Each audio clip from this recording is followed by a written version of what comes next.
Siguro hanggang ngayon, hinahanap mo pa rin yung araw mo. Yung tao kung saan iikot ang iyong mundo. Yung aabangan mo tuwing umaga, yung pakiramdam mo kulang ka kapag wala siya. Maaliwalas ang iyong pakiramdam, parang nakaalpas ang puso mo sa Alcatraz kapag siya ay nandyan. Ang sarap sa pakiramdam pero kahit kailan, hindi mo pa nararamdaman. Kaya siguro hanggang ngayon, hinahanap mo pa rin yung araw mo. Yung tao na magpapaliwanag sa'yo. Yung tao na magpapaliwanag sa'yo ng mga hindi mo naiintindihan, yung magpapalamig sa tuwing umiinit ang iyong ulo, yung magpapainit sa nanlalamig mo mga minuto. Siguro hanggang ngayon, hinahanap mo pa rin yung araw mo. Kasi alam mo na yung mga halik ay mga simpleng halik lang hanggang sa matikman mo yung kanya. Yung mga yakap ay mga simpleng yakap lang hanggang sa maramdaman mo yung kanya. Yung mga patawad at salamat ay walang katuturan maliban yung sa kanya. At ang pag-ibig ay isang salitang walang kahulugan hanggang sa makita mo na siya. Kaya siguro hanggang ngayon, hinahanap mo pa rin yung araw mo. Nakapaglakbay ka na ng ilang gabi sa disyerto ng sakit, tumingala sa mga bituin habang ninanamnam ang pait at ang galit kinulong, ng ulap at ng langit bumulong, sa mga kulisap at kuliglig nagtanong, ano na ba yung nagaganap sa paligid, sumulong, kasi hindi mo pa rin mahanap ang pag-ibig. Siguro naranasan mo ng lumipad sa kalawakan ng pagkabagsak, lumangoy sa karagatan ng pag-iyak dahil sa hindi matupad-tupad ng mga panaginip at pangarap. Siguro natikman mo na yung mga peking halik, peking mga yakap, peking pag-ibig, patawad at salamat. Pero teka, kung saan-saan ka pa naghahanap pero hindi pa tayo nakakapagsimula ng sarili nating pag-uusap. Kamusta? Ako nga pala si Buwan, yung paligim na kumindat sa'yo nung paminsan mo akong masulyapan.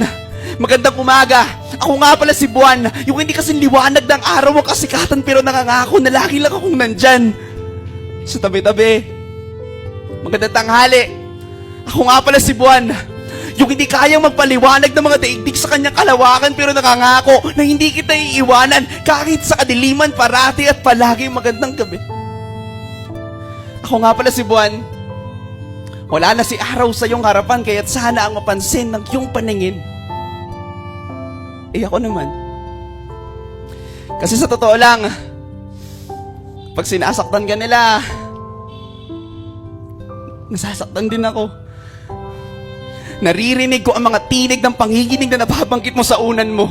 Yung mga sakit na hindi mo inakala, yung mga akala mong langit, subalit hindi naman pala nandito naman ako sa tabi mo. Pero bakit? Ang hinahanap mo pa rin ay sila. Siguro nga tama ka.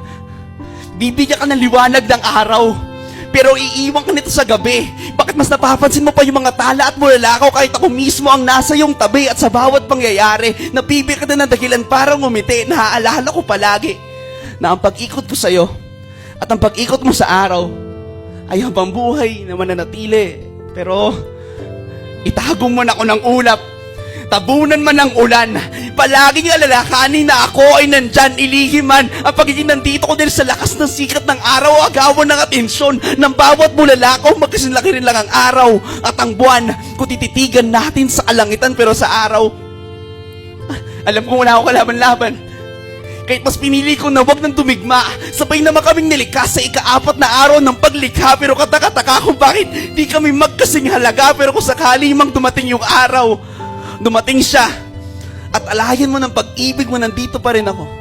Sa'yo pa rin ang pagtitig ko. P.S. Kung para sa daigdig, ikaw ay isang simpleng nilalang.